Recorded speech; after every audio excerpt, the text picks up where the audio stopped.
Bengal chemist and druggist অ্যাসোসিয়েশনের পক্ষ থেকে সারা রাজ্যব্যাপী একটি পথসভার আয়োজন করা হলো রবিবার।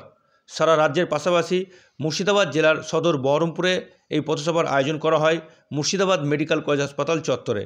জাল ওষুধের রমরমা কমাতে ও ভেজাল ওষুধের বিরুদ্ধে রাজ্যব্যাপী সচেতনতা তৈরি করতে বেঙ্গল কেমিস্ট অ্যান্ড ড্রাগিস্ট অ্যাসোসিয়েশনের পক্ষ থেকে সকাল 11টা নাগাদ এই পথসভার আয়োজন করা হয়। পাশাপাশি সাধারণ মানুষকে সচেতন করা হয় সংস্থার পক্ষ থেকে।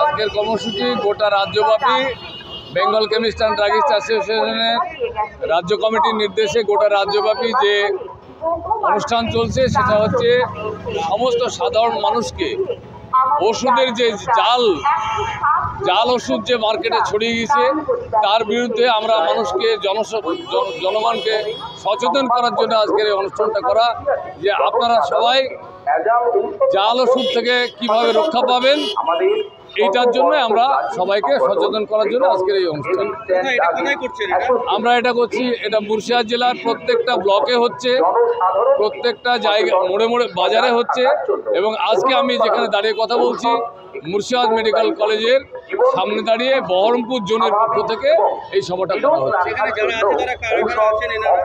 এখানে আমাদের বহরমপুর জোন বিসিডি এর কর্মকর্তা যারা মেম্বার সদস্য সাধারণ সদস্য সকলেই আছে।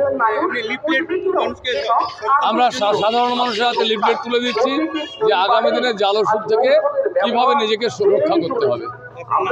আমার নাম রবিউল ইসলাম, আমি জেলা সম্পাদক, রাজ্যের ভাইস প্রেসিডেন্ট।